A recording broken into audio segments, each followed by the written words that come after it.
तो आप इस तरह से सिंपली एक लाइन ऑफ कोड से आप पता कर पाएंगे कि कौन सा सेक्टर जो है वो निफ्टी को आउट परफॉर्म कर रहा है। तो इस तरह से आपको पहले पता रहेगा कि कौन सा सेक्टर गिर सकता है अगर मार्केट रिवर्स करता है, तो कि आपके पास वो सेक्टर आ गया जो निफ्टी को आउट परफॉर्म कर रहा है।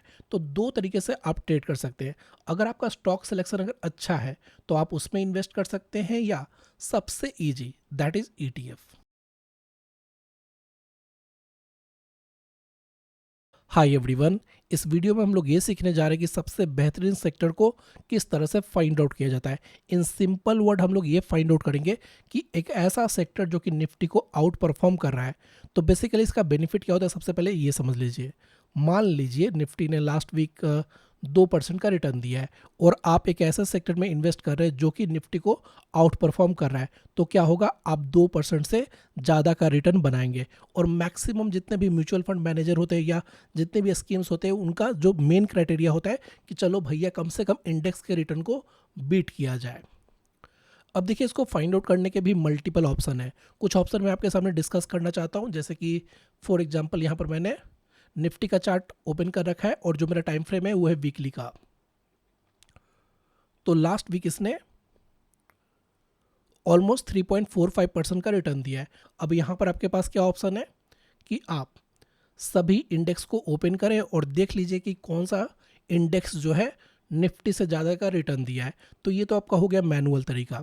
दूसरा क्या है कि यहाँ पर हम लोग एक ऐसा स्कैनर को क्रिएट करेंगे जो कि आपको सिर्फ वन लाइन ऑफ कोड से ये बता देगा कि कौन सा ऐसा सेक्टर है जो निफ्टी को आउट परफॉर्म कर रहा है और कौन सा ऐसा सेक्टर है जो निफ्टी को अंडर परफॉर्म कर रहा है। अंडर परफॉर्म का बेनिफिट क्या होगा कि जब निफ्टी गिरेगा तो सबसे पहले यही सेक्टर गिरेंगे, मतलब एक ऐसी थ्योरी है। तो आइए इसको कोड करते हैं। बहुत ही सिंपल सी कोडिंग है, कोई भी इसमें रॉकेट साइंस इन्वॉल्व नहीं है, सिर्फ एक लाइन का कोड है, लेकिन वो इतना आपको हेल्प करेगा कि आप उसमें काफ़ी अच्छा पैसा आगे बना लेंगे अगर उसको सीख जाएंगे तो सबसे पहले आपको ये समझना होगा कि टोटल हमारे पास कितने इंडाइसेज हैं। इंडाइसेज मतलब सेक्टर भी आप कह सकते हैं। तो ब्रॉड इंडाइसेज, अब देखो ये ब्रॉड इंडाइसेज का टर्म्स कहाँ से आया। सिंपली आपको NSE की वेबसाइट पर जाना है, मार्केट डाटा इंडाइसेज, कुछ गंदा सा पेज ऐसे दिखेगा, यहाँ पर आपको क्लिक करना है एंड यहाँ पर ब्रॉड मार्केट इंडाइसेज। सेम आपको यहाँ पर भी ब्रॉड इंडाइसेज देखने को मिलेगा। सिंपली मैंने यहाँ पर रन बटन पर क्लिक कर दिया है क्योंकि यहाँ पर एक लाइन ऑफ कोड लिखा गया है कि weekly close greater than number 0, मतलब मुझे ऐसे इंडाइसेस फाइंड आउट करके दो जिसका प्राइस ग्रेटर देन नंबर 0 हो, मतलब प्राइस ग्रेटर देन 0 रुपीज़ होना चाहिए। एंड यहाँ पर मैंने रन बटन पर क्लिक किया एंड टोटल मेरे पास 34 इंडाइसेस आ गए हैं। तो आप यहाँ पर देख सकते हैं टोटल 34। एक आपका विक्स है और दूसरा है आपका निफ्टी इटसेल्फ। तो हम लोग कंपेरिजन किससे करेंगे, निफ्टी से। तो एक तो हमारा ऐसे ही कम हो जाएगा और इंडिया विक्स में हम लोग ट्रेड नहीं कर सकते तो उसको हम लोग छोड़ देंगे। अब आप बोलोगे सर इसका बेनिफिट क्या होगा कि मान लीजिए मेरे पास सेक्टर आ गया, फॉर एग्जांपल कि आपके पास वो सेक्टर आ गया जो निफ्टी को आउट परफॉर्म कर रहा है, तो दो तरीके से आप ट्रेड कर सकते हैं।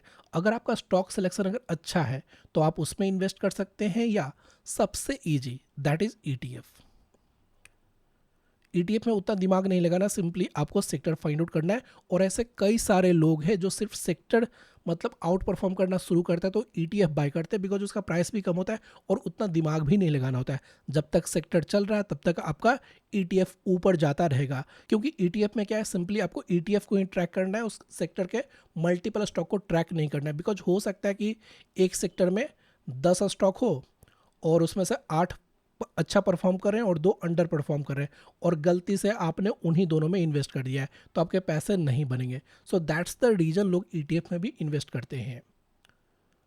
अब हम लोग यहाँ पर अपना सिंपल लाइन ऑफ कोड लिखेंगे, that is percentage change greater than percentage change.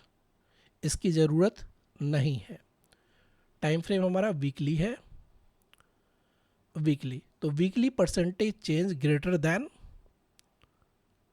Nifty से, मतलब मुझे ऐसे इंडाइसेस फाइंड आउट करके दो जिसका परसेंटेज चेंज निफ्टी से ज़्यादा हो।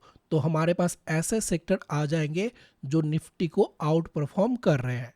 सिंपली यहाँ पर मैंने रन बटन पर क्लिक कर दिया, टोटल हमारे पास आ गए 27। हमारे पास थे टोटल 34।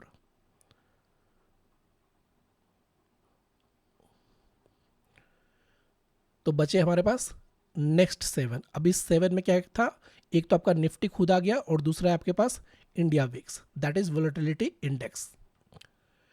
तो आप इस तरह से सिंपली एक लाइन ऑफ कोड से आप पता कर पाएंगे कि कौन सा सेक्टर जो है वो निफ्टी को आउट परफॉर्म कर रहा है।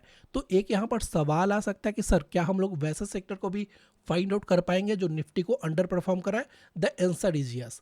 और उसके लिए आपको सिंपली ग्रेटर देन की जगह लेस देन आपको क्लिक कर देना है। तो यहाँ पर क्या हुआ, मुझे ऐसा सेक्टर फाइंड आउट करके दो जो निफ्टी से कम परसेंटेज का रिटर्न दिए हैं लास्ट वीक में, एंड सिंपली यहाँ पर हमने रन बटन पर क्लिक कर दिया। टोटल यहाँ पर हमारे पास है 6, उसमें से एक है आपका इंडिया विक्स। तो मान लो अगर निफ्टी अगर नीचे गिरता है तो आपको पहले से ही पता है कि ये जो 5 सेक्टर है वो अंडर परफॉर्म कर रहे हैं, तो हो सकता है कि आगे जाके यही सबसे पहले गिरे।